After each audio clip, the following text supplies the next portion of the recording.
Hello. Hello, everybody. Welcome to Diagnostic Selling webinar for the 9 steps of a demo. Today is a little bit of a special day because it is Flip the Script's 3rd birthday. What's up? Hello. Oh, welcome back. Thank you very much, Maury. But yes, for 3rd birthday. Yeah, 3rd birthday. And so for the 3rd birthday, we're going to do something a little special. Before we begin this webinar, I'm going to ask 2 questions. Then we're going to take 2 or 3 questions from the audience, any questions that you would like. And then from there, Becc has 1 pass. We'll give her 1 pass if there's anything too spicy.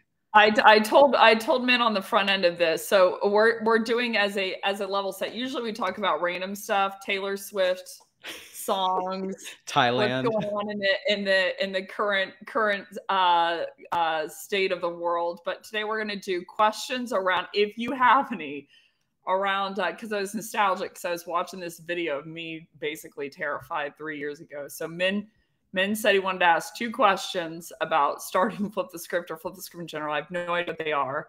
And then if y'all have any, and this could be business questions, if you just want to know the dirty gossip on Flip the Script, any 2 or 3 people from the audience, but I do have the right to pass on one of the questions if y'all ask something too spicy. So if you have a question, Flip the Script, gossip, details, any of that, I reserve the right to pass on one. All right. So and this is right before we go into webinar 4 on demo. So Men, what are your 2 questions? Okay. I haven't had a lot of time to prepare, but my first question is kind of a low-hanging fruit. Okay. Which is, whenever you start a business, there's so much fear and anxiety of what happens if you fail, what happens if things just don't go right. But at what point did you truly feel like, hey, this is the business that's going to last? Like Flip the Script is going to be the one. Well, I knew it was the one it's a good question. I knew it was the one in regards to, I knew it was from the beginning, I knew it was the effort that it was going to be the thing. This sounds bad or whatever, but the thing that I was going to put the most into in my lifetime. Like it just felt like that I'm like, this is my shot. This is my chance. This is my project. Like, this is the thing that, this is going to sound bad. Please, nobody judge me. Can we all jump in the chat and say, no, we won't judge you, Becc, or yes, I will, just so I can get a good marker on this. I just need yes or no on whether you're going to judge me or not before I say this. I knew that it was to date, okay, judgment-free zone. I knew that it was to date the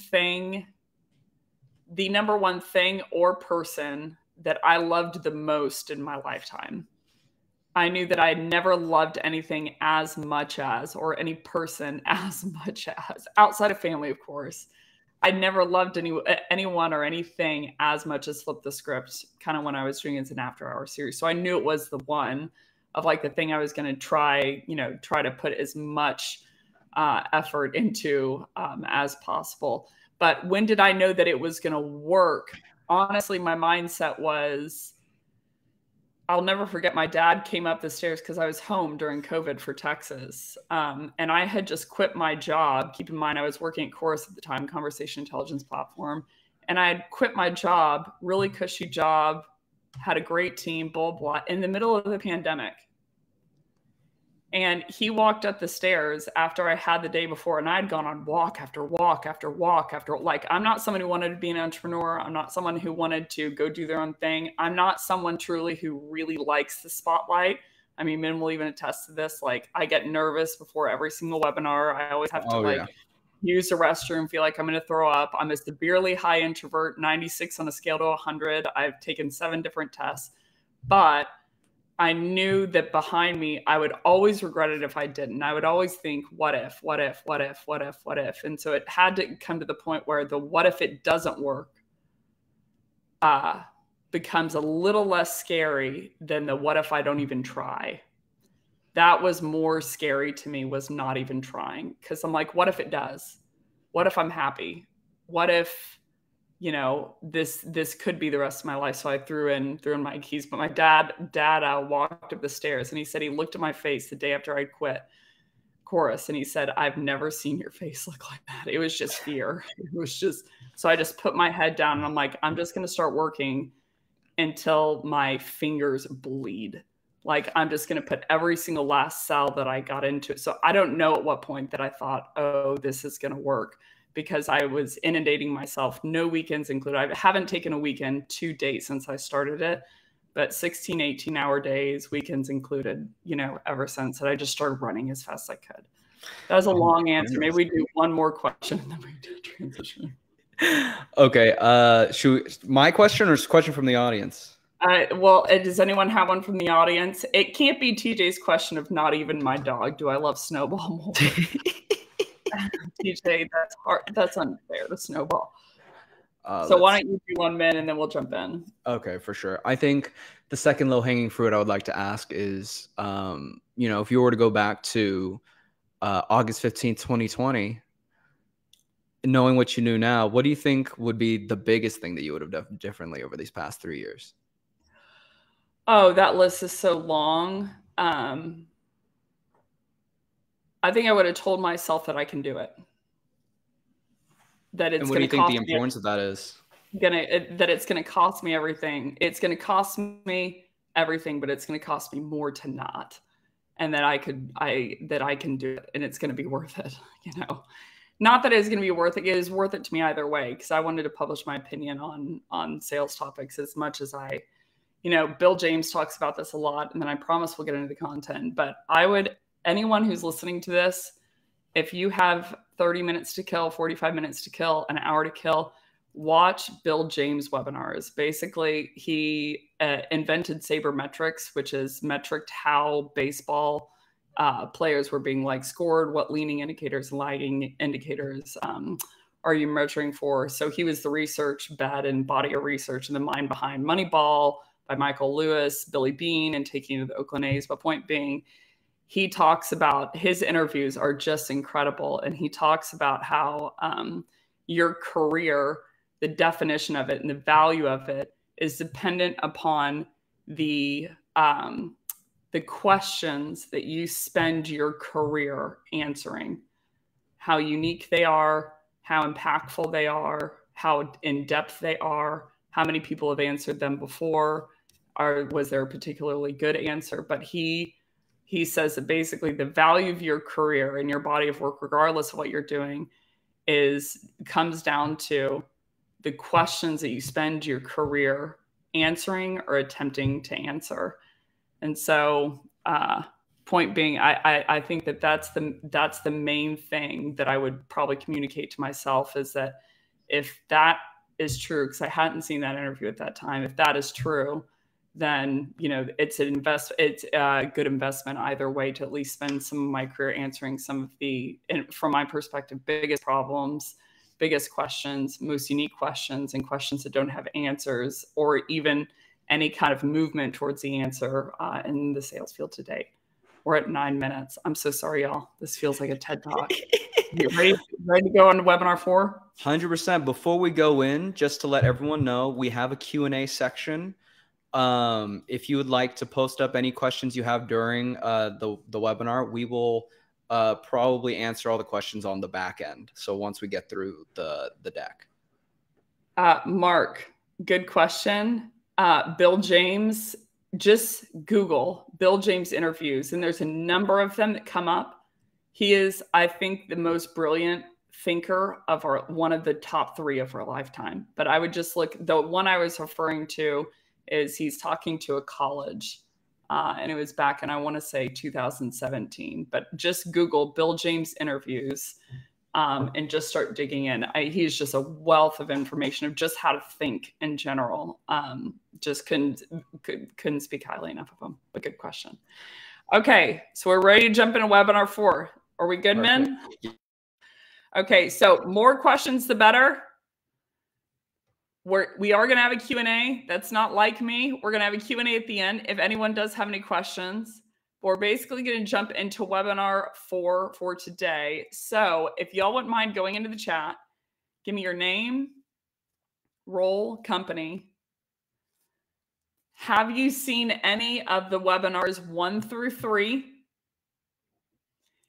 And one thing that you want to get away from today. So name, role, company. Have you seen webinar 1 through 3? And then also one thing that you want to get out of today. I especially need to know, have you seen webinars 1 through 3 would be really helpful. But we're going to dive into today from a high level. We're going to be getting into demo. So what do you do when you demo based on a webinar 1 through 3? Okay, so we've got some yes, some no for webinars 1 through I've not seen. Oh, bunch of people who haven't seen webinar 1 through 3. Okay. Awesome. This is all good to know. Okay, so I'm going to basically level set, and I'm going to go back to, for the first 2 portions of this, I'm going to go back into the infrastructure of diagnostic selling, what you're doing in the room, building up to demo, and then we're going to get into what do you demo? Have not seen 1 through 3, schedule conflict. Okay. Awesome. So more questions, the better. Please, please, please don't leave me up here alone. Remember that I'm an introvert, so don't leave me up here alone without the questions. So more questions and better questions. They're all welcome. You can put them in the Q&A, and Mint's going to come back on screen whenever we have a good one. So this is going to be kind of review. We're going to go in topic 1, which is pain versus problem. Topic 2 is what in the crap is diagnostic selling and how can I do it? And then topic 3 is, once I have done diagnostic selling within the first call, which is the discovery call, and I've discovered everything, how do I demo off the back end of that information? So topic 1, the difference between pain versus problem. I can't go too deep here, but there is a massive difference between pain versus problem. If you want to check out the first 3 webinars, they're on our YouTube channel.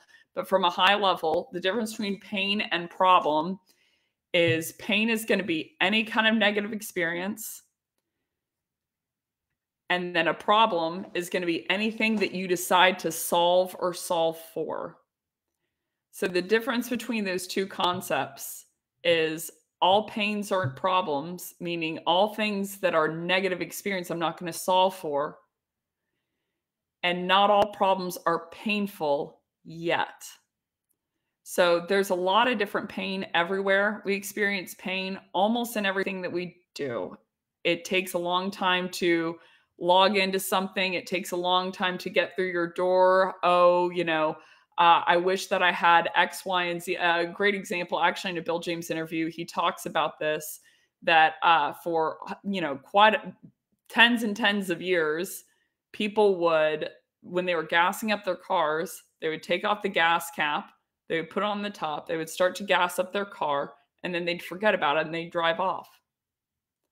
Over and over and over and over and over. This had to happen for roughly 20 to 30 years before someone thought about, maybe you should have a little connector that keeps the gas cap towards the tank. And that's why it is like it is today. So it was a pain that people had to remove it. Maybe they lose it, X, Y, and Z. But it hadn't become something that someone had done something about yet. If I'm guessing why, it's because they didn't think that it would turn into a problem. The likelihood that they would actually leave it on the top of their car wasn't high enough. So no one did anything about it. So pain's going to be any kind of negative experience. Maybe it takes a really long time to do your taxes. Maybe, constantly whenever you're cooking that water boils over, you have too small of a pot. Maybe every time I turn on my TV, for instance, it doesn't turn on with the Netflix on. So I have to basically go through a process where I push 3 buttons, and then eventually it turns on. Maybe your phone loses charge really quickly. That's all pain. But whether it becomes a problem or not, meaning something that you actually do something about, is going to come down to its priority. And its priority is going to be based on what is the level of pain in the present, and what is the impact if you don't solve for it. Once those get high enough, we're going to say, okay, I'm going to prioritize this to where I'm going to actually do something about it. So the impact of this difference and not knowing between the two is, if you are pain selling today and you're reaching out to someone and saying, do you have pain around X, Y, and Z? Do you have pain? Do you struggle to X, Y, and Z? Number one, Pain is bereft of impact. And I want you to think of impact as almost extended pain. So I'll give you an example. So, and I've mentioned this the first couple webinars, but last year, I was losing charge really quickly on my phone. Really quickly, meaning 2 or 3 hours, and it was shot. However, I didn't buy a new phone for about 8 years. I had the iPhone 8, for God's sake, but I didn't buy a new phone. And the reason I didn't buy a new phone is because the pain of change. I'm like, I don't want to buy a new phone. I don't want to log into new systems. I don't want to make the purchase, figure out how to get all my passwords over. I don't want to figure out how X, Y, and Z. And maybe it's easier overall, but it's not easier for me in the present because I have to learn a completely new thing. But I registered for the New York Marathon. And at that point, there was an impact that came into play that I was scared of that was so big that I decided to go ahead and buy the iPhone 14. Let me see if anyone can guess why. What was the impact that I was scared about? So the hint is, the pain was, I had a little bit of a current pain, that my phone was losing charge. But all of a sudden I registered for that marathon and there was an impact that was big enough for me to actually, yeah, Liam got it, not having music. I was scared that I was going to get through it, like halfway through that marathon, and that my phone would knock out and I would lose any kind of time, consistency, pace, text from my mom to tell me to slow the freak down because I'm a very headstrong runner up front, and then I buckle out near the end, but the music was huge to me. So the impact of not finishing that race, that would have been painful. The amount of charge that I was losing in the present, that was painful, but it was not enough until the impact of not finishing that marathon and thinking that I truly was a fake for the rest of my life. That was the impact that drove me to say, okay, even though I got a lot of crap going on right now, I've got to actually do something about this today. So I'm going to try and know the differences between those going in. If I'm pain selling, if I had just pain sold to me, I'd have been like, does your phone lose charge fast? The answer was yes, but I'm not going to buy. The impact had to come into play of something really painful to me, feeling like I was a fraud for the rest of my life had to enter for me to say, okay, I'm going to actually do something about that. So that's kind of square one, is the difference in pain versus problem. Topic 2, we're going to go into the 3 steps of diagnostic selling. What are the parts of it? What are you trying to accomplish within discovery? And then we're going to finish off with the demo. What do you do with all this information? So topic 2 is diagnostic selling and the 3 steps of it. So we're going to break this down into why would you diagnose within discovery, what you would diagnose within discovery, and then how you can diagnose within discovery. So there's going to be 3 pieces of meat within topic 2. So why would you diagnose? What would you diagnose? And then how can you diagnose? So let's start with why. The main importance, and I say this with all due respect, if there is a sales training out there, I've probably been through it. I don't mean that to be braggy. I mean that to say how much of a loser I actually am. I love sales training. I've been through every single piece. I loved it out of the gate, from the jump. So every single sales training that I could get my hands on, I wanted to know. I wanted to know what were the steps of it, yada, yada, yada. And after each single training, the thing that I was left with is, okay, maybe some of them would help me understand, oh, I should ask these kind of questions or these kind of questions or open-ended questions. And, closed-ended questions are bad, or, oh, I got to dig for why they're in pain. And then I got to ask them what they think the implication of that is, and on and on. But the main thing that I was missing that drove me nuts for the 37 years of my life to date is, what is the goal of discovery and how is that valuable to the buyer? So I understood from a high level why pain selling, for instance, was advantageous for me.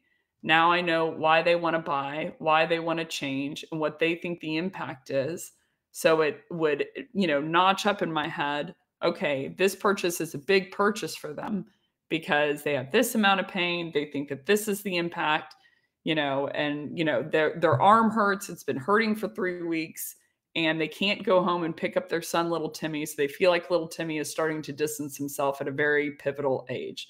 That's pain selling. That was advantageous for me to know as a seller. But I kept coming back to, but how did that help the buyer? The buyer already knew all that crap.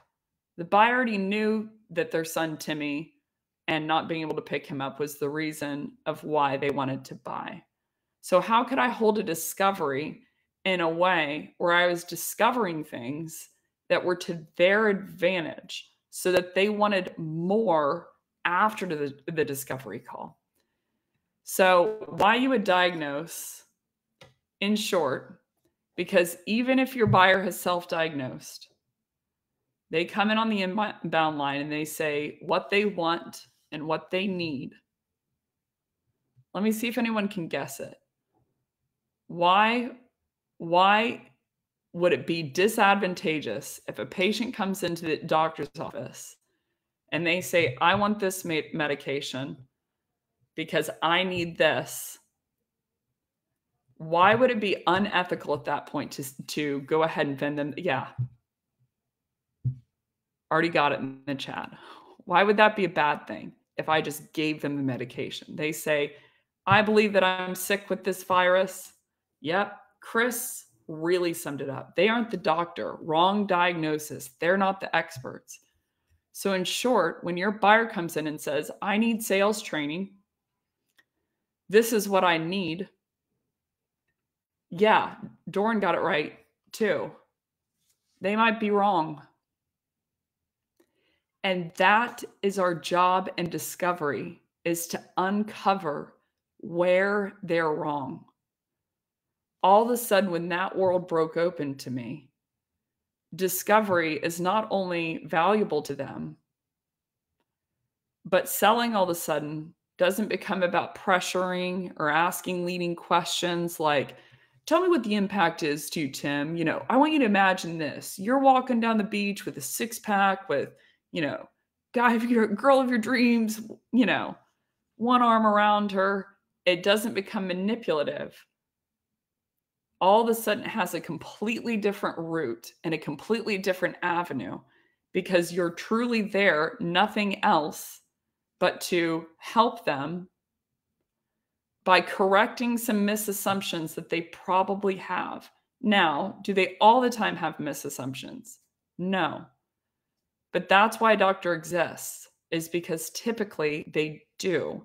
And the impact to a patient getting their own self-diagnosis wrong could be life or death. The impact to your buyers, unless you're in medicine and truly are a doctor, I'm not going to say that it could be life or death, but it could be the death of their job. It could be them losing their role. It could be several other people losing their role around them. So the gravity of this is huge because they might be wrong. So why you would diagnose, in short, is only two things. Discovery was only formed, a discovery call is to discover two things. You want to uncover your buyer self-diagnosis and also develop your own diagnosis so that you can correct a misdiagnosis. We go a couple slides, correct a misdiagnosis and find a missed diagnosis. So we're going to go into a little bit of the difference here. A misdiagnosis is something that they have diagnosed themselves that isn't actually correct. So they think that the root cause of their problem is quota attainment, for instance, and they think that the root cause is the quality of their emails or the quantity of their emails. They want to buy a vendor that will help them get out a number at like 4x the volume. A misdiagnosis is they think that's the root cause, and that's not really the root cause. It's incorrect what they're assuming. A missed diagnosis is going to be something that they missed entirely. So let's say same situation, they believe that it's the quality of their emails that is tacking up into them not achieving quota, and they were correct. However, they missed a diagnosis that they also need to solve for email deliverability, because even if they correct the quality of their emails aren't winding up in the actual inbox. So will it have an impact? Yes, but not enough of an impact that what they need to hit quota. If they're improving the quality of their emails by 15, 20%, but only 2 out of 100 are winding up in the inbox, then a diagnosis that they need to have is, how do I solve for email deliverability as well? It doesn't mean that the first diagnosis was wrong. It means that without this other diagnosis, without solving this other problem, they're still not going to reach their goal. So the goal of diagnosing, the whole goal of discovery, and I mean this when I say this, and this sounds harsh. I like listened back to webinar 3 and I was like, man, I was fired up. Need to take it down a notch, Becc. I was mean.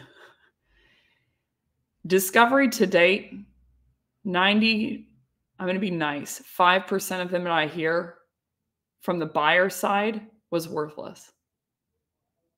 There's no reason for it. That's why product-led growth has started, is because buyers know they're going to have to self-diagnose anyway.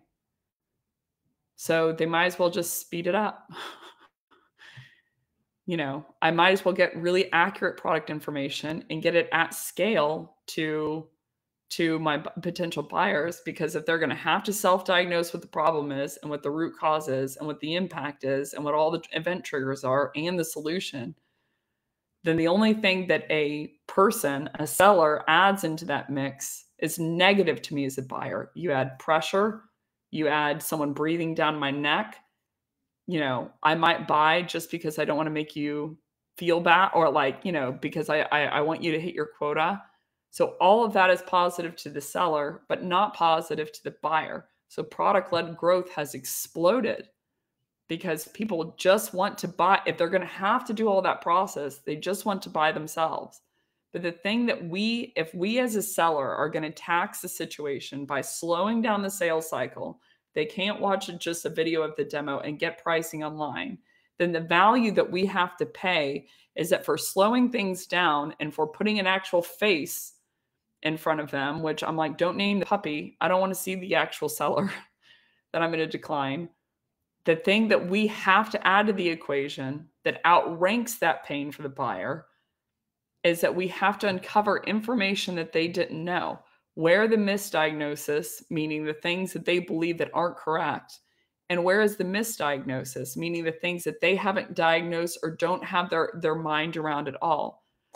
The good news about all of this process it actually is relatively simple, because the buyer doesn't know usually much about your field.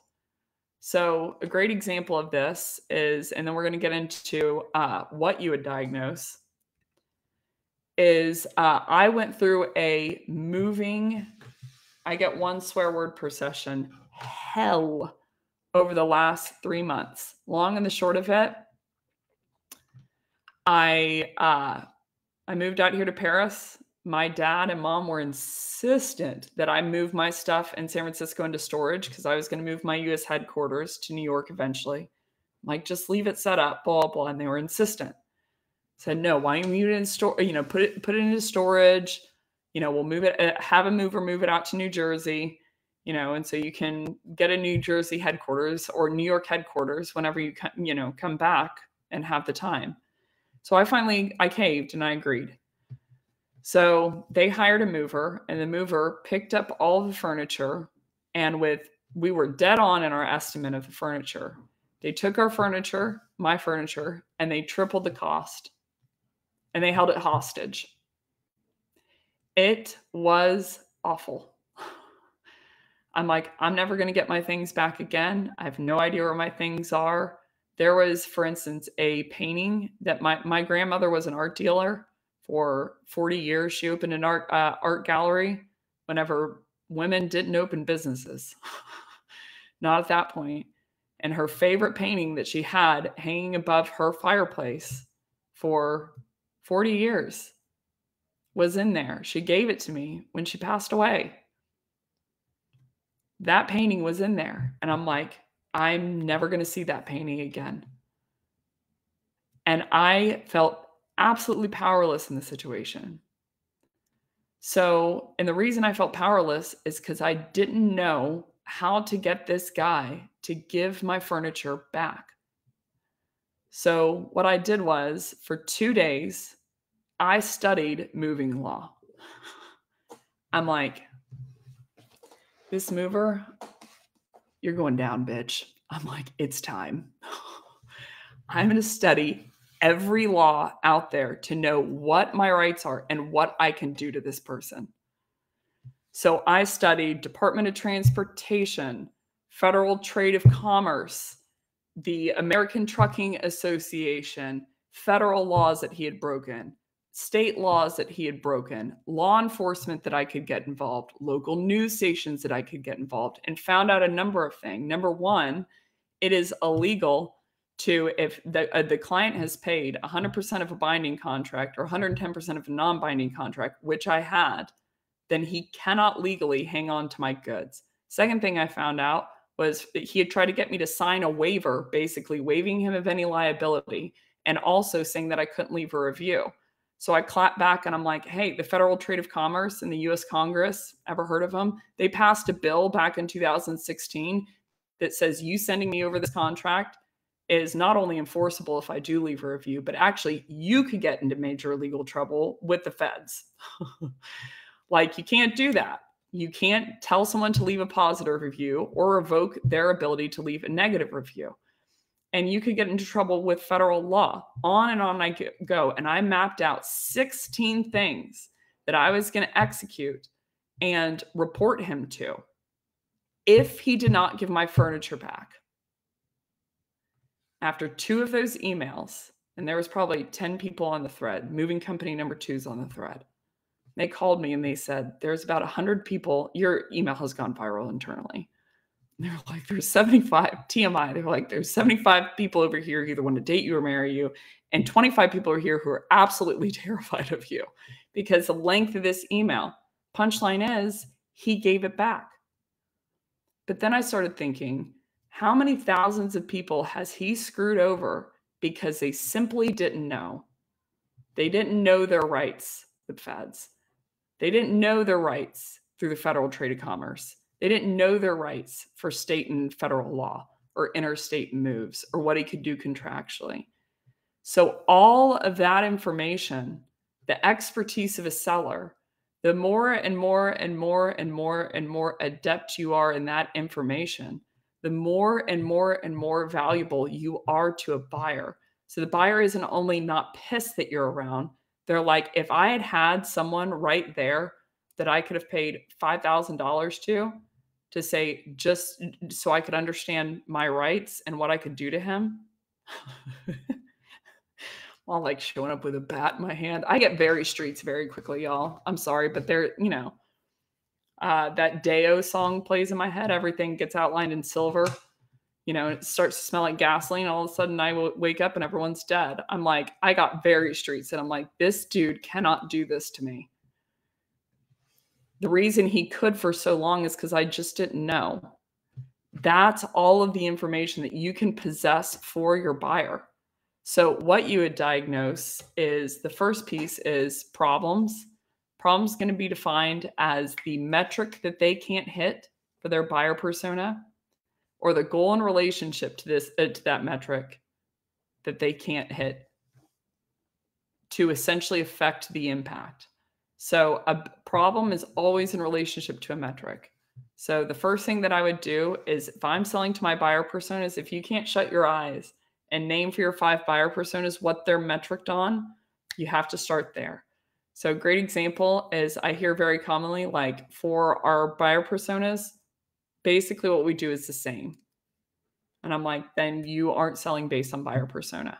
So I'll give you an example. Sales VP is metriced on quota attainment. SDR leader is metriced on SQLs or booked meetings. Sales enablement is metriced on time to first deal, time to full ramp, and methodology adoption, training adoption, and product adoption, sales product adoption. So if I'm talking to a VP of sales and I'm talking to them how we'll book more meetings, but not about the quality of the meetings, they care, but not fully. Because they're like, okay, I get it. You can give me 1,000 leads. Well, what's the quality? If I'm talking to an SDR leader and I'm like, I'm going to get you a lot of closed won business, they're like, okay, but all I care about is booked meetings. So you'll hit sort of, but not right on the area, like right on the mark.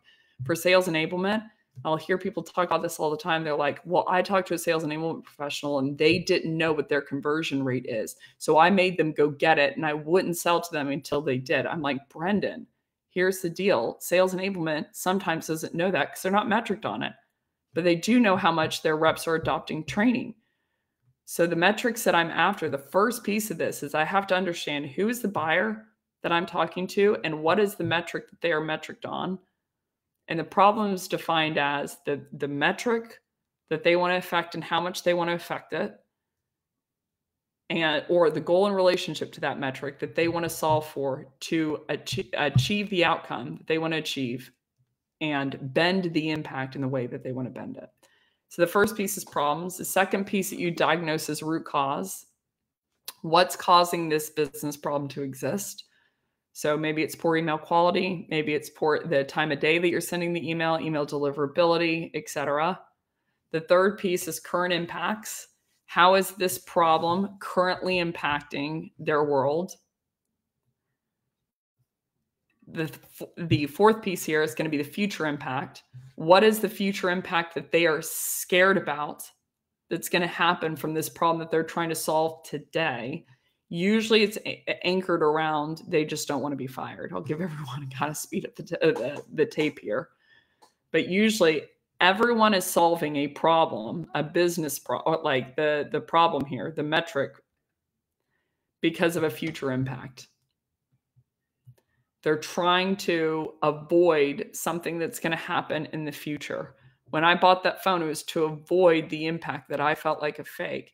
If I'm trying to solve, I need more booked meetings because if I'm an SDR leader, it's because I want to avoid having to sack half my team and getting sacked myself. So future impact is usually what people are thinking about, and it's buying something to solve. Current event trigger. This is the last thing that happened that made them say, okay. So maybe they sat down with their VP of sales and their VP of sales was like, hey, your quota has been at a certain level for quite a while now.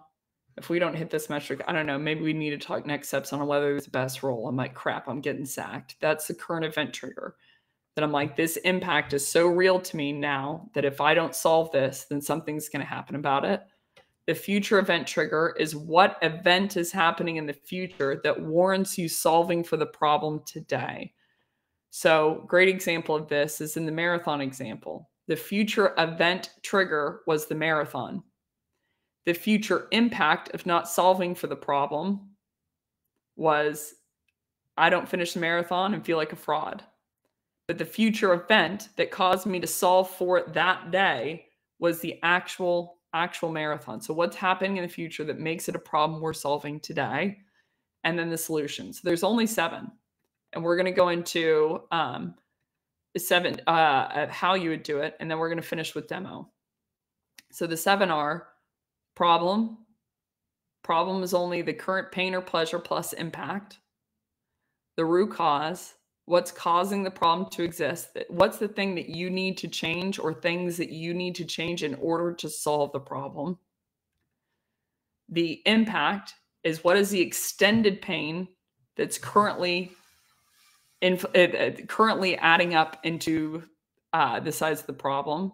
The future impact, what are they afraid of in the future that they're trying to solve the problem to avoid, usually. So I'll give you an example. This is a horrible example, but you'll have to go with me for a second. A lot of times people don't even know that they have a diagnosis of cancer. They're not even aware.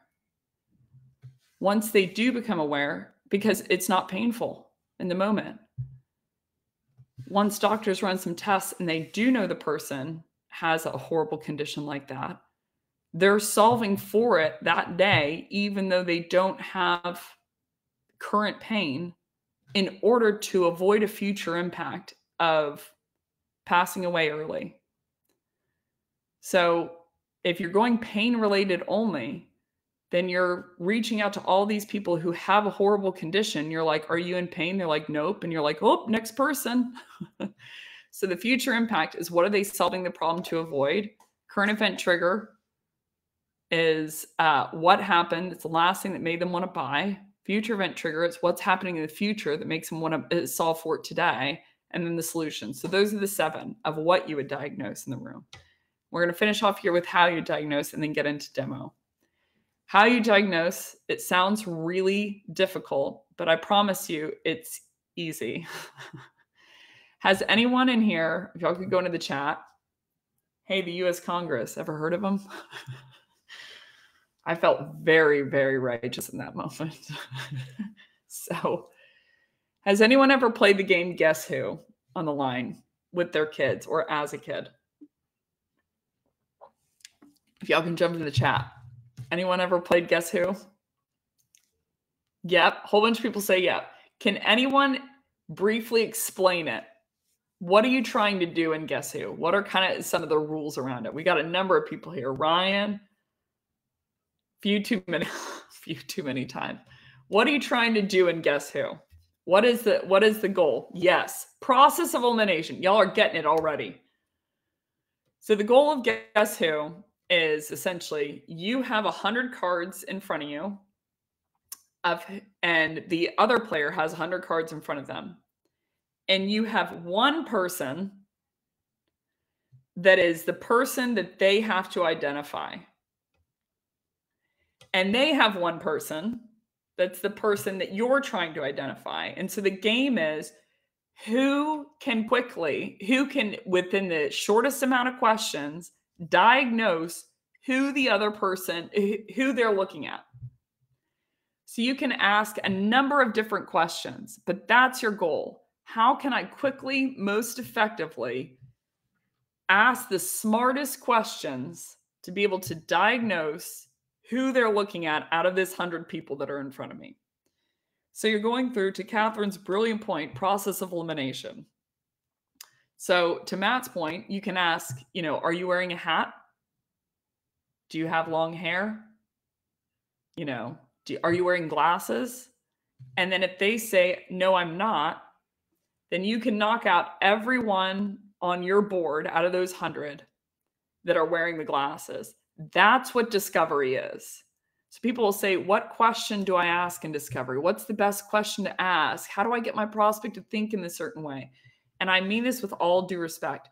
Thousands of years of sales history is extremely messed up for one reason. The mindset's wrong. Instead of trying to ask questions to get them to think in a certain way, or asking questions to build credibility, or asking questions to build trust, ask questions to diagnose, especially things that they don't know. And the rest of that comes in tow. All of a sudden, you're more credible. All of a sudden, they trust you more. All of a sudden, they'll start opening up more. Because if you ask a question like, how is that impacting you at home, Tim? You're dead. You're dead. Have you ever thought about using my software? And keep in mind, I listen to these questions all day. The mindset's just wrong. So all I'm thinking about in the room in the discovery call is, how can I diagnose the most quickly the hotbeds of things, especially ones that they don't know? So there's only 3 steps to this. Uncover my buyer's self-diagnosis. What do they believe and why do they believe it according to those 7 elements? What do they believe the problem is? What do they believe the root cause is? What do they believe the current impact, future impact, current event trigger, future event trigger, and solution is, and why? That's step 1. Usually within a self-diagnosis, most people have diagnosed 3 things for sure every time in the bag, especially on inbound. They know what the solution is. There's self-diagnosed solution. They've self-diagnosed the problem, and they've self-diagnosed the root cause. So they'll come in the line, and I'm like, okay, step 1. And I'll say, so I'll tell you what I know. And then I'm going to leave the floor open. I'm like, I know that you, and Mountain, I know that this is your role. I know a couple things about your org. So my biggest open question mark is, why did you decide to spend the time with me today? What problem are you hypothetically maybe trying to solve? And they'll jump in at one of those 7. They'll be like, I need cold email training. So let's see if anyone's still awake. If someone says, I need cold email training, what kind of self-diagnosis is that? Problem, root cause, current impact, future impact, current event trigger, future event trigger, or solution?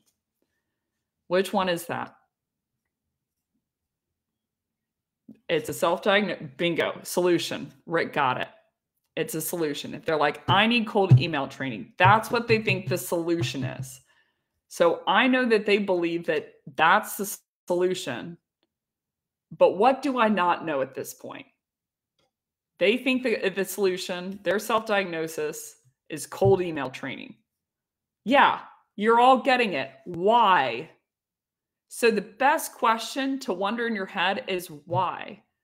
They think that they need cold email training, but why do they believe that?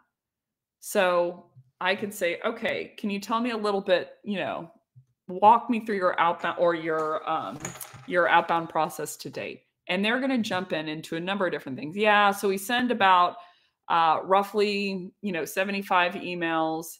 I just think that our emails are trash. And so I really wanted to talk to you today about it because someone had mentioned I should talk to you about it. And I'm like, okay, I got a couple of data points there. They told me they were sending 75 emails a day, which is a hypothetical root cause.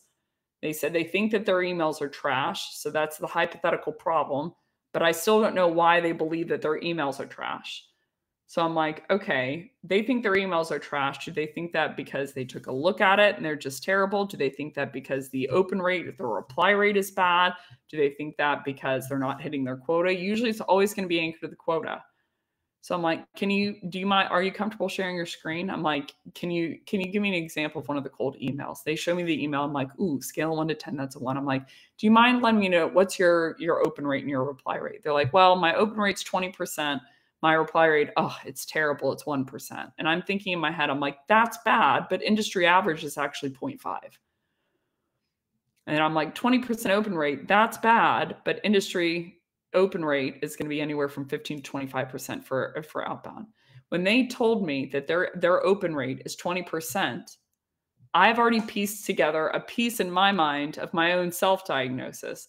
They think that their email quality is bad, but if you have less than a 50% open rate and you're listening to this, you have email deliverability problems, period. Not all of them are winding up in the inbox. So I'm like, oh, they've got email deliverability problems too. There's another root cause that they have missed probably in their diagnosis, right? So I'm asking them questions and digging in to see what they believe and why. Now in step 1, with all those 7 parts, they won't necessarily have all of them. Sometimes it was a current event trigger that made them want to buy today, but there's no future event trigger. Sometimes they haven't put in their mind together the current impact, but they're thinking through the future impact. So my job in step 1 is just to bring to deck, what do they believe within those 7 quadrants and why they believe that. So I'll give you an example of why they believe that is inherently valuable. When I'm going to challenge something, I can't just tell someone that they're wrong. So there's a great book about challenging. I'm not going to mention the name of it for legal purposes. In my opinion, what they missed in that book, though, is the main feedback that I hear from people is like, yeah, challenging is valuable, but if you just do it head on, the person thinks you're a jerk. And I did quite a bit of reading, and I'm like, oop, they were correct, and here's why. Robert Keegan wrote a great book called The Evolving Self, and he essentially talks about 5 different selves. The punchline is most people don't get past the 3rd self. The first self is you're aware that you exist. So you'll see babies like sticking their tongue out and they're like, oh crap. They're like, I'm here. That's the first self. And it goes anywhere from 0 to 6 years of age. Then the second self kicks in. The second self is essentially you're aware that others exist. So the first half, and it's 6 to 16 years of age, typically. The first half of that self you're trying to, usually from a psychology view, win favor with the same-sexed parent. So I'm trying to win favor with my mom. And then in the second half, you flip to, I want to piss my mom off and I want to win favor with the opposite sex parent. And then the third stage of it is I want to piss both of them off. So point being, if you're telling your prospect that they're wrong, if you're challenging them because you want to challenge them, if you're saying, things because you want to be an expert in the room, if you're saying that's incorrect what you're saying, you're only in the second self. So what that means is they're going to flip into parent ego state and they're going to go, I don't care, get out of the room. They're going to lock it down. So the value of challenging is inherent, right? So we can correct some misassumptions, but the way that you do it, the way that I do it, and I'm not great about it all the time, is vital. How you can do it, essentially, is not by saying that they're wrong or challenging what they're saying the root cause is. From a psychology view, how you can blow it up is not by saying they're wrong, but by yielding and proving that the underlying assumption of how they drew that line of reasoning, that that's the root cause, is incorrect. So I'll give you an example, then we're going to move on. I went home, this was, I don't know, about a year and a half ago, and my sister, oddly enough, actually is an ER doctor. And I said, hey, I need to talk to you. So she's like, oh boy. So I come in and I was like, hey, I think I have stomach ulcers because of stress. Right? So the problem is stomach ulcers. And I think the root cause is stress. She starts asking me a number of questions. She goes, okay, can you tell me a little bit about why you think that? Like, yeah, so I've had a pain in my stomach, came about over the last couple of weeks. It's blinding pain all of a sudden, and then it dissipates. I've had ulcers before, and that's what they feel like. Yeah, I'm 37. I've already had ulcers twice. I'm a real fun bag to be around. So I was like, I've already had them before, and they felt really similar. And the reason I think it's stress is I've just been working a lot more hours recently. The deliverables have been really high. I had a tour coming up, blah, blah, blah. So that's what it is. So I need to figure out what I was going to do about it. She goes, let me ask you a question. Are you still drinking coffee every day? I said, oui. I'm drinking venti iced Americano. She said, okay. Are you still drinking a Diet Monster every day? And I was like, oui, I am.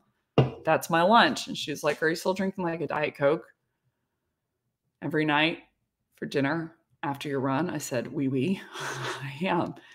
She asked me a couple other questions. She goes, interesting. I think it's the caffeine and the acidity in the beverages that you have. She goes, did you know that there are actually no medical studies that link stress to stomach ulcers? And instantly, it was the most bizarre reaction that I've ever had. I was like, she's right. And I drew that assumption myself because she helped correct the way that I was drawing that assumption. I was like, I'm assuming that it's stress because I'm assuming that a main predicator of stomach ulcers is stress, so it must be workload, so it must be this. But when she blew up the fact of like, hey, there are no medical studies that link stress to stomach ulcers, I'm like, crap, it's not stress, but the caffeine, yes, it is.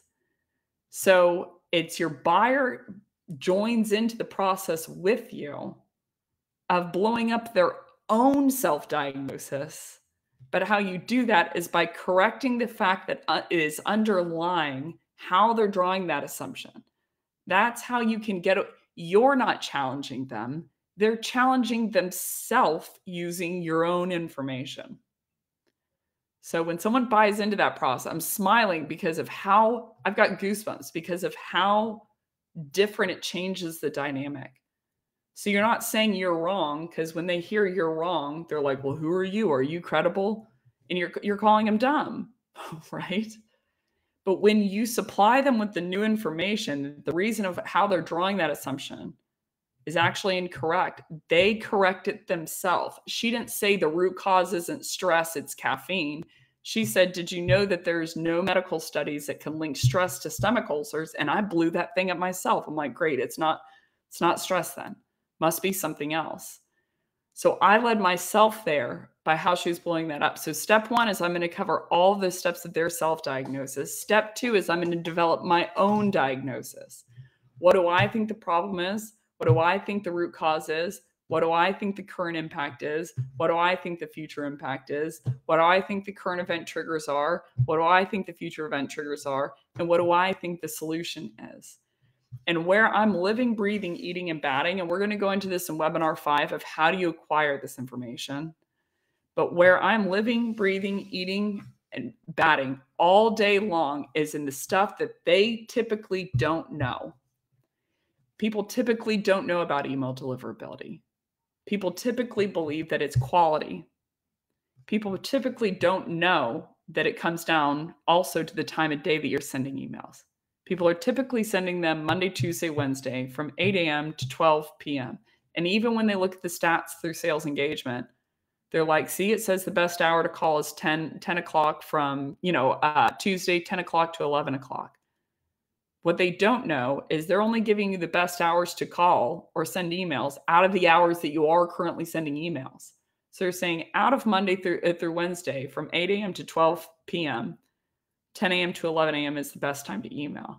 What they're not telling you, though, is that actually, statistically, by a landslide, every customer I've seen, without exception, Wednesday, Thursday, Friday afternoon, 2 p.m. to 6 p.m., 5 minutes before the hour, after the hour, increasingly throughout the day, increasingly throughout the week, are the best time to send those emails. So I'm not asking them, do you think that the root cause is the way that you, or the time of day that you're sending them? I'm like, hey, can you share your screen and show me? Click on reports, click on emails, and then I'm looking at their charts for the volume, amount of time.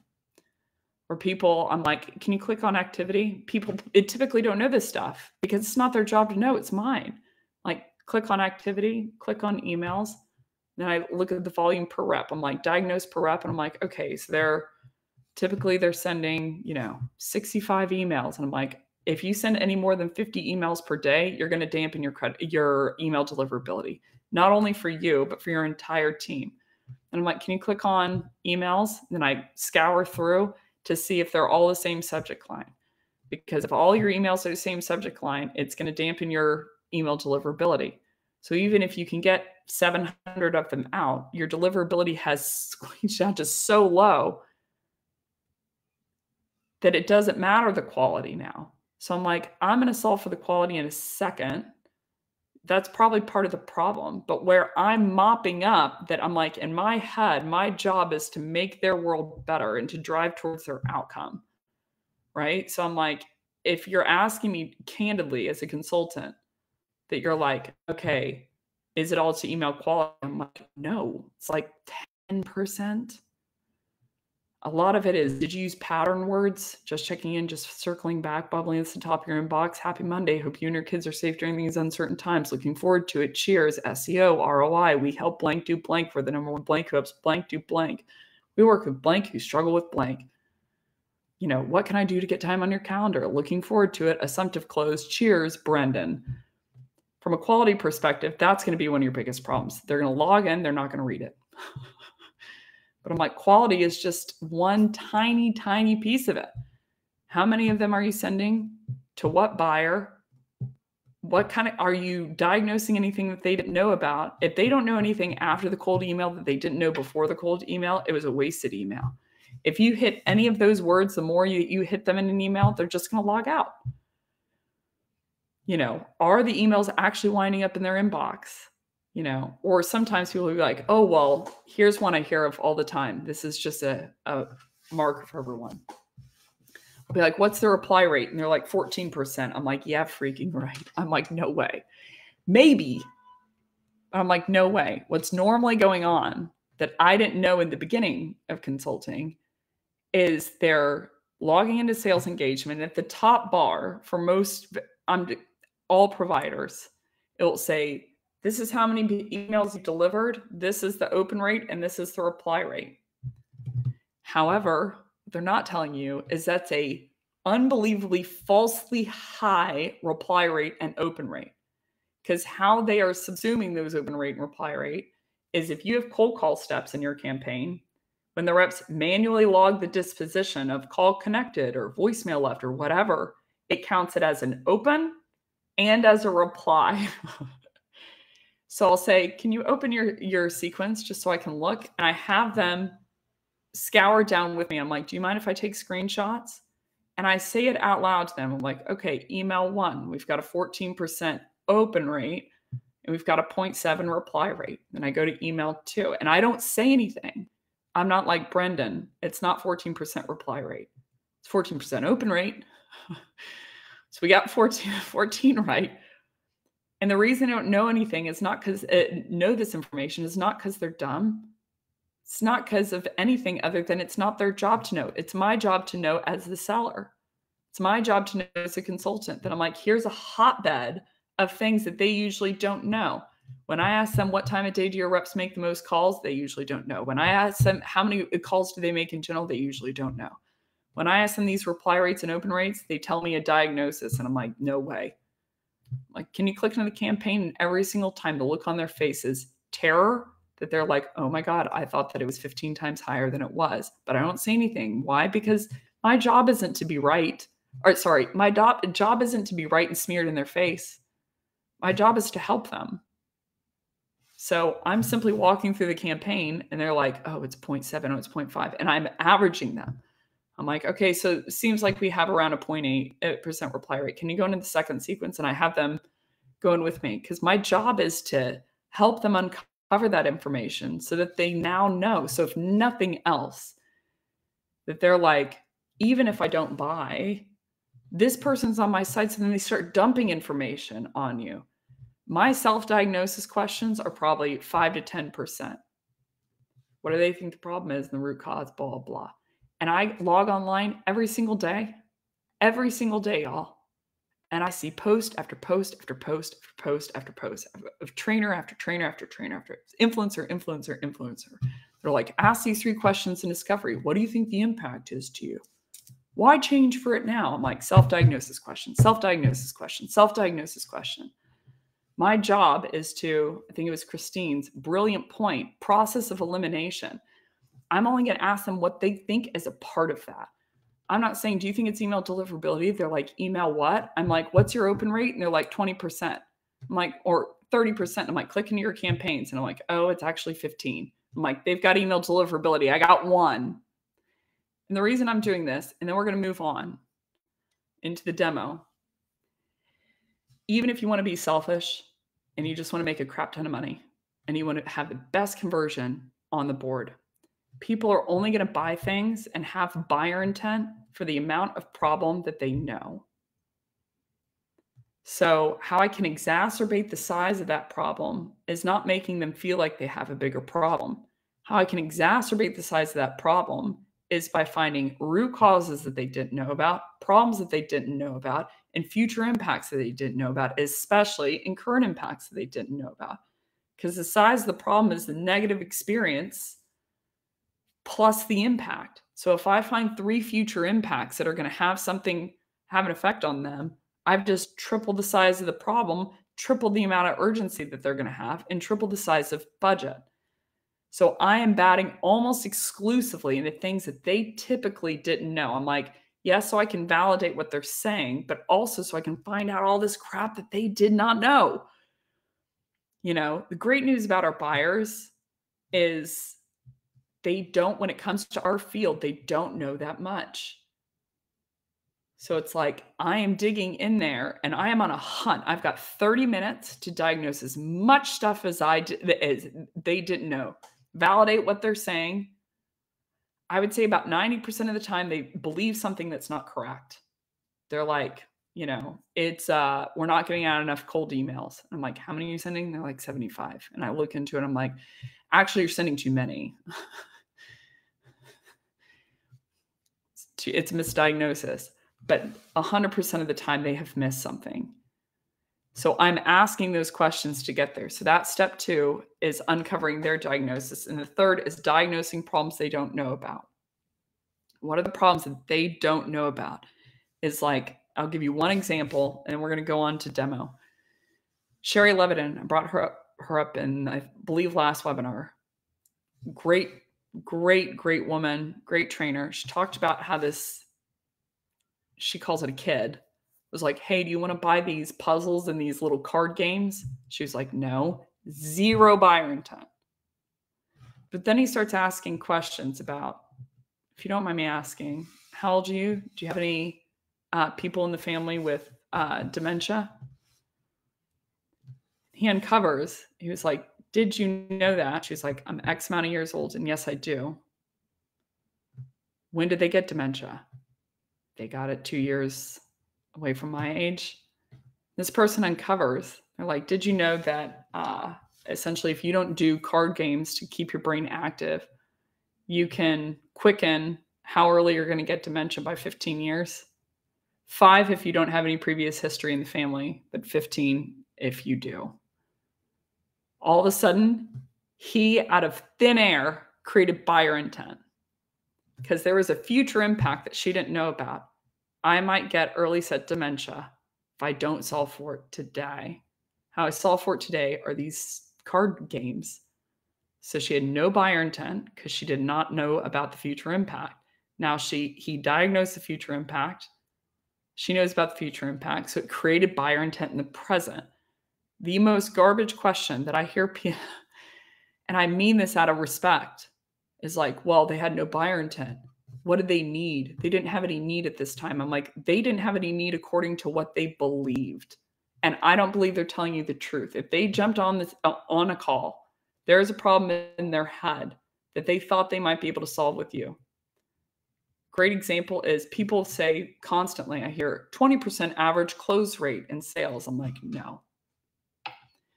It's 35% for inbound. It's 6% for outbound. So people falsely hybrid it and say 20. But I'm like, it's 6 for outbound.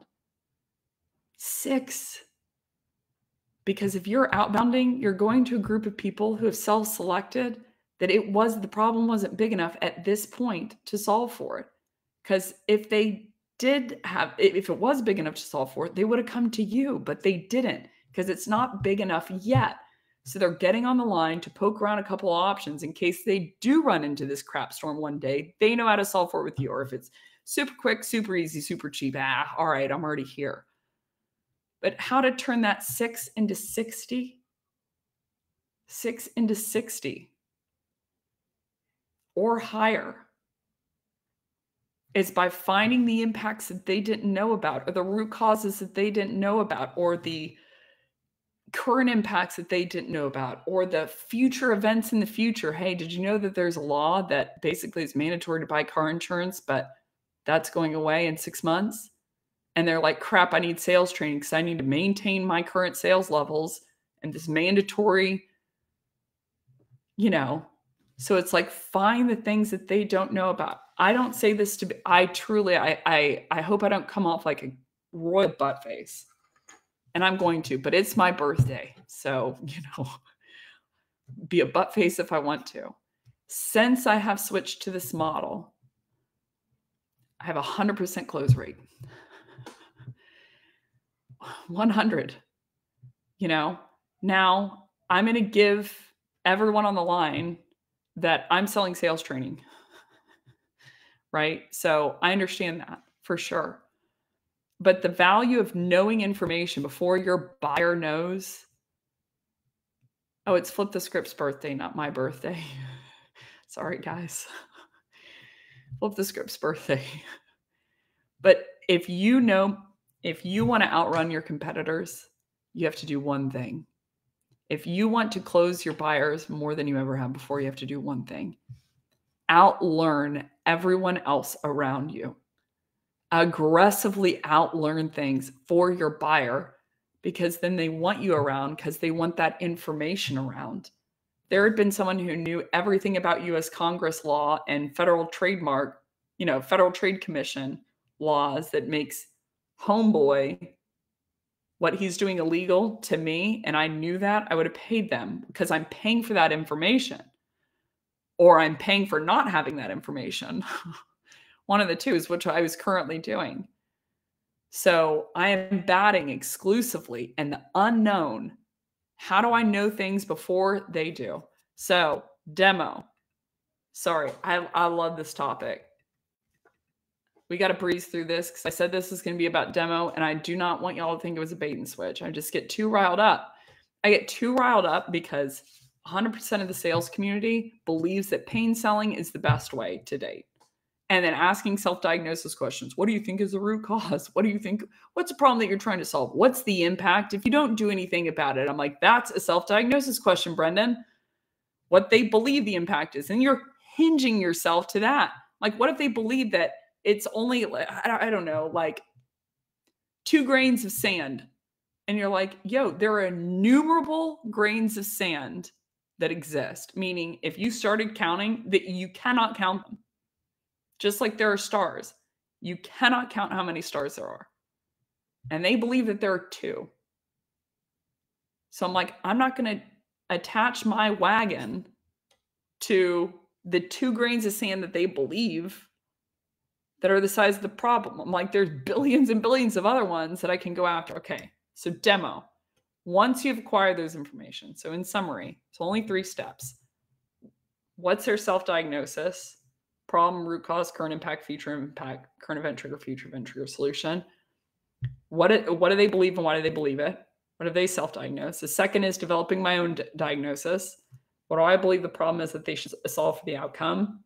Root cause, current impact, current event triggers, future event triggers, and solution. And then how do I diagnose all the problems that they didn't know about is step 3. So I've acquired all of that information discovery. And for anyone who's nervous, like I was at the to split up into 2 calls, here's a data point, and I'm gonna die on this hill. If you are doing discovery and demo on the same call, you are an order taker. Period. You're like, what's your order? I want fries because I'm hungry, and I feel like if I don't eat anything right now, I'm gonna pass out and not be able to walk. And you're like, okay, 2 number 7s. Would you like an upsell? So once you have all of that information, to influence the sale, you have to uncover things they didn't know about. Once you have all of that information, and you can only do it in 1 call, if you're nervous that you're like, I don't want to split into a second call because of what they wanted, my 2 tips would be to, number 1, give them a couple of data points as you go, 3 max, of things that they didn't know. And they're like, crap, I want to keep going. So for instance, people would be like, my reply rate is trash. And I'm like, what do you mean by trash? And they're like, it's 3%. I'm like, can you share your screen, blah, blah, blah. And I'm like, you want the good news or the bad news? And they're like, good news first. I'm like, good news, we can do a lot of things probably to get this up to 15. They're like, what's the bad news? Or sorry, what's the good news? Good news is actually industry average is 0.5. So you're doing well, considerably speaking. Bad news is, there's a lot of percentages between 3 and 15 where hypothetically we probably could get it. It's going to take some work. But the good news is, actually, comparatively speaking to your peers, you're higher than average. Or I'll give them a data point of like, they're like, well, I'm sending 75 emails. I'm like, if you don't mind me asking, I'll go into Oprah and blah, blah, blah. I'm like, did you know that if you send any more than 50 emails per day, you're likely going to cause email deliverability problems for not only you, but for your entire team? The good news is that if we kind of stop some of those traits, then they'll start delivering our messages more. So I'll give them a couple data points along the way to where they're like, I can trust this person. But at the end, I'll say, okay, so do you have your calendar open? How's Thursday at 3 look? And if they look kind of leery, the more leery that they look, it shows you that you didn't gather enough information, or they don't trust you enough, or that you didn't gather enough credibility with the information that you gathered within that discovery to where they believe the second session is worth it. So usually, a lot of the time, they're asking, like, can we extend today's call to keep going for discovery? Point being, I'll be like, bring up your calendar, Thursday too, does that look good? And I'm like, and I say this almost every time, I promise I didn't discover you to death for no reason. And they start laughing. I'm like, Thursday at 2, I'm going to prep a number of different options, number of different audits about you, and put some stuff together based on the notes that I know. But Thursday at 2, I'm on deck. I'll give all my options, blah, blah. And they always seem relieved. When I come back, though, I do come back with an audit.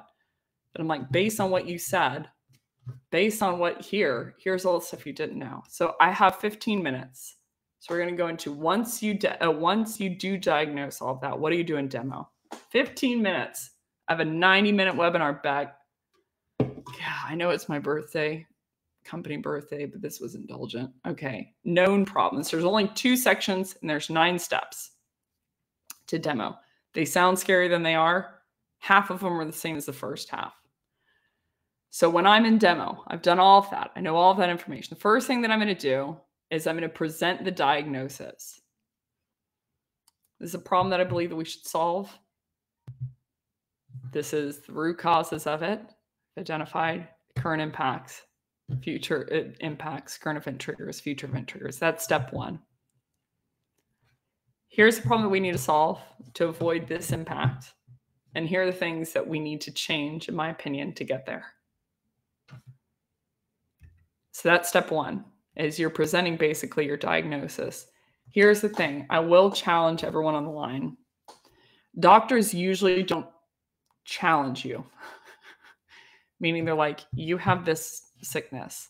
They don't say you were wrong because of X, Y, and Z and blah, blah, and this is why it's not that. They're just like, this is what you have. Now, if the person like keeps combating at them, they'll go into their line of thinking, but they're not paid to run their line of thinking by someone. They're paid to get the problem correct and the solution correct that will solve it. So the first thing that I'm doing is I'm presenting the diagnosis of what I have. The second step that I'm doing, and by the way, men, can you put in the 1-sheeter to this? All this will be broken down in the deck, but also is in a 1-sheeter. If you want to, I would argue, my suggestion would be, if you don't want someone to go on a tangent about something, don't bring it up. So if I don't want someone to go into all the different things of blah, blah, WebMD is a pain in the butt for doctors because they're like, I don't want to go into all the math of where you're wrong, da, da, da, da. So my suggestion would just be to present the diagnosis and to keep moving into step 3. However, I understand that this can be a big change for people. I was talking to a rep the other day and they're like, I just want to talk about product on the first discovery call. We went into all these different reasons, blah, blah. His conversion rates are down, why he shouldn't. Then at one point, let's call him Brendan. I was like, Brendan, you keep asking for it, so I'm just going to say this. If you want to present demo information because you just can't help yourself on the first call, do it. I physically can't stop you, right? All I'm going to ask is that if you do want to keep working together, then we do. That's it. Change doesn't happen, overnight. So if you're still willing to keep working with me, then I would love to keep working together.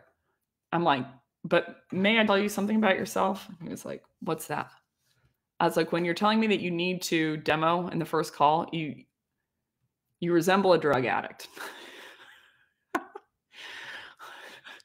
Kind of sound like that to me. You're like, well, can I squeeze in? And I'm like, man, just don't do it.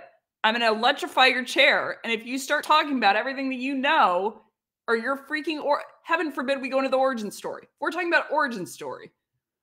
I'm like, I just wish I had a shot caller around you.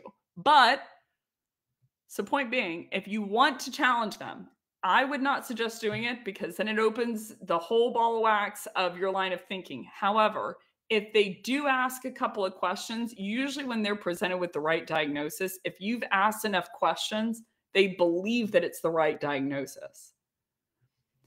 But if you want to, you can go into the challenge. Me too, Victor. Me too.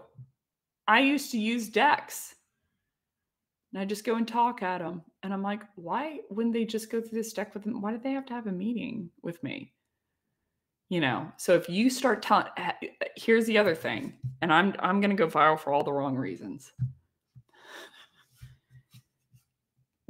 Stop talking about your customer stories in a demo. You haven't diagnosed yet. That's being like, hey, so we solved this for this patient here who had cancer, and it was statistically a great rate for, you don't know if they have cancer yet. And they shouldn't believe you because you haven't diagnosed anything. You don't know anything about their business. I'm like, I'm on a stream too. And I knew coming into this business, we're only 3 years old as a company. We're not 40 like most of the businesses out there that I'm competing with, that I'm like, I have to uncover 15 times more than what my competitors do within discovery. Otherwise, from a global perspective, they should go with these other heavy hitters. Right? So I'm like, I have to know more. I just have to. So it's hard, but when you're in that crawl, if you can step over step 2, unless they want to challenge your thinking. Usually, if you've done a great job in discovery, they don't challenge your thinking. So they're like, this person's got this. This person knows way more than me. So who am I to challenge their knowledge? And you can get there within discovery if it's geared right. So all the stuff that you can challenge, a misdiagnosis and a missed diagnosis for problems root cause. Step 2 is you challenge if you can't help yourself. Step 3, present solution options.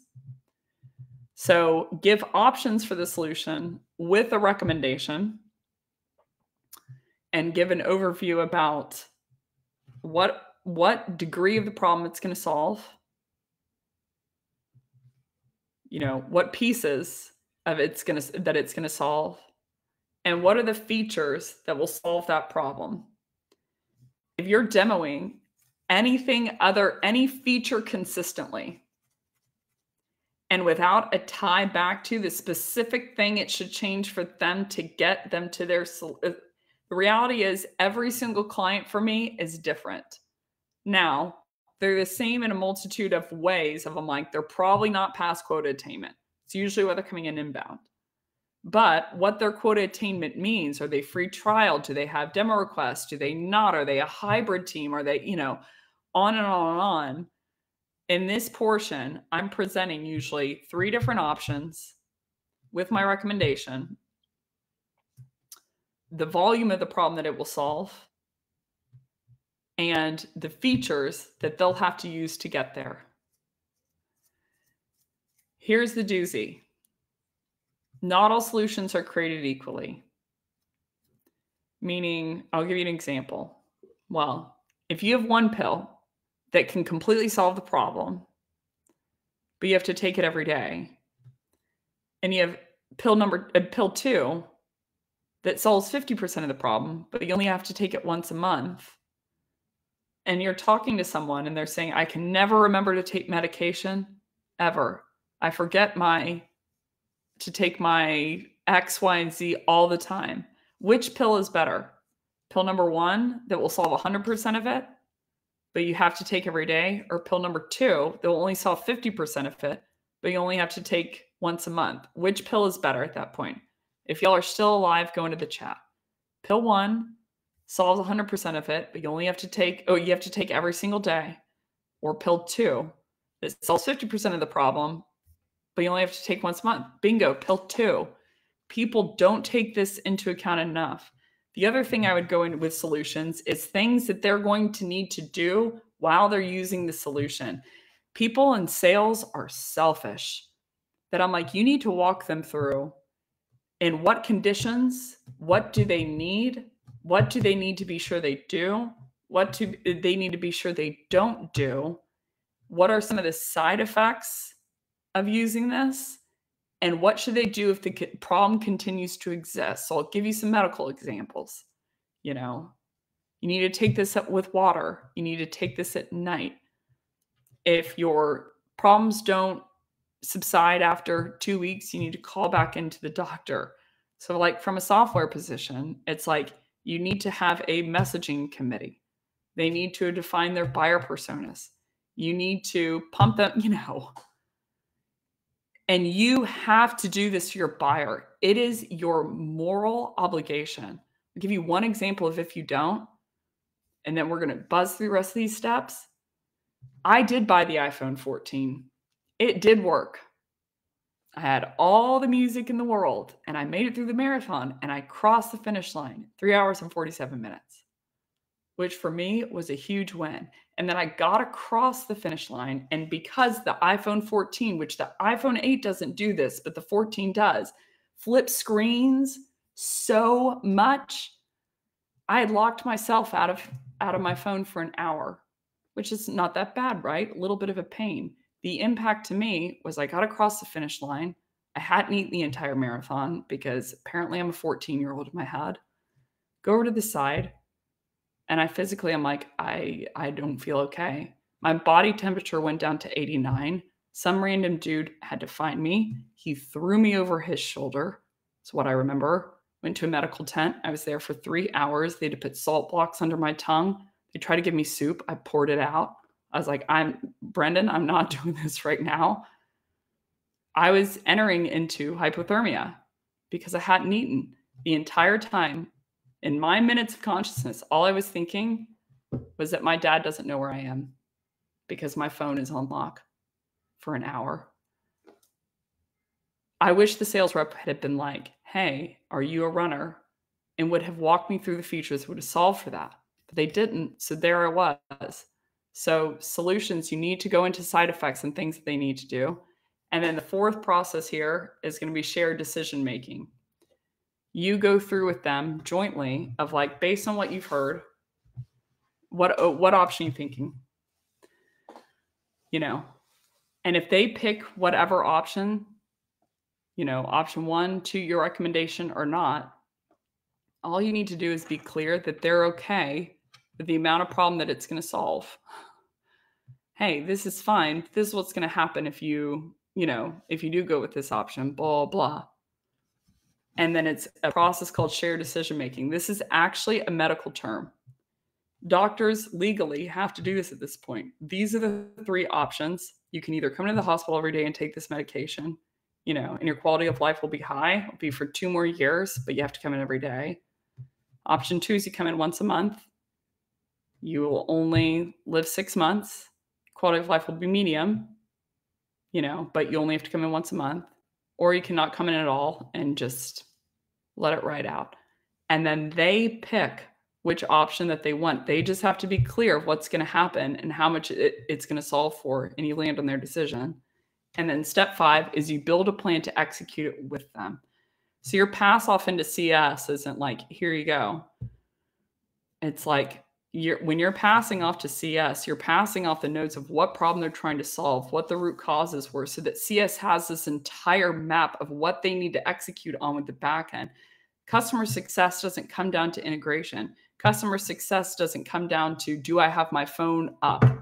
Customer success comes down to, do you know the problems that I'm trying to solve, and are you enabling me to get there? So step 5 is building a plan of execution of how they can use the sales engagement tool to hit that quota number that they need, when, where, and why. What are the elements they're going to need? They're going to need templates. They're going to have to go to a messaging committee. They're have to go to X, Y, and Z.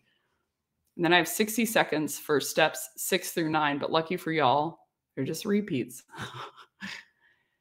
And then I go through the same steps for unknown problems.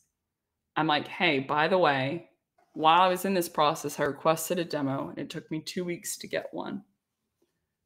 I'm guessing, can you look up the metric on how many people are requesting a demo that are actually getting a demo? Typically, industry average is around 4 to 22.5% on the high end. And they're like, crap, it's 9. I'm like, that's what I thought. Sorry. I present the diagnosis of the unknown problem, the root cause of it, on and on and on. I go through the same process. If you want to solve for it, here are the options that we could do. Here's what they would solve for and why. Here are the side effects if you do decide to go that route.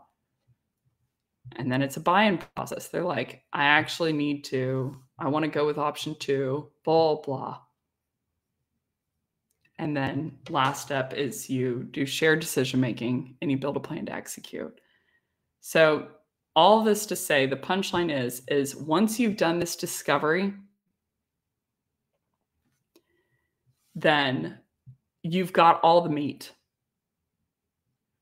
So the demo part is way easier.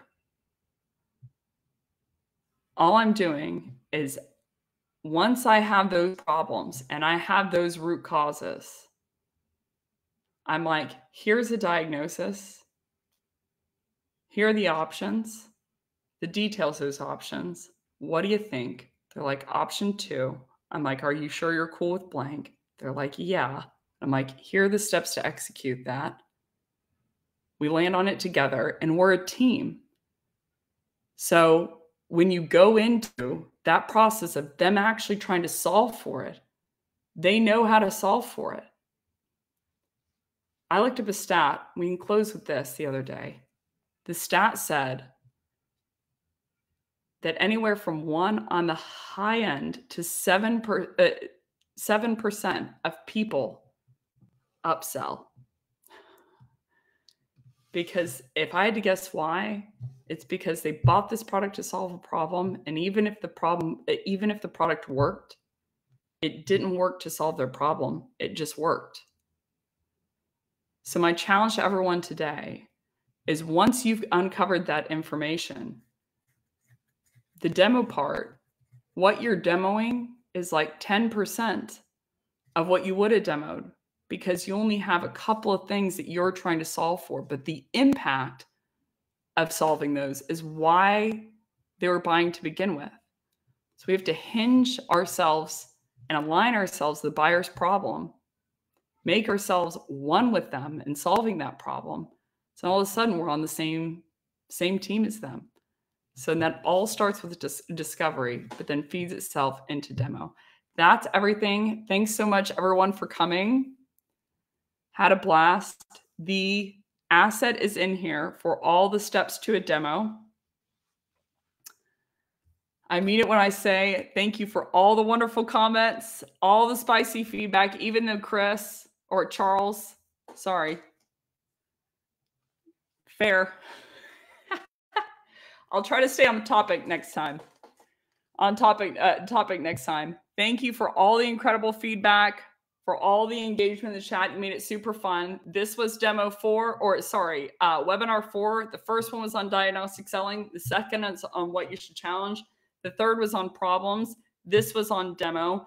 Next week, which is going to be the final webinar of diagnostic selling, it is number 5, and it's going to be on, okay, I want to do all of this, but what information do I acquire to actually get there? And Charles, your butt better be there, because I'm going to be on topic as on topic can get. I will go straight into all the things that you can learn on everything that you can learn to do this diagnostic selling process. But I mean it when I say, yes, Bill, there is a recording.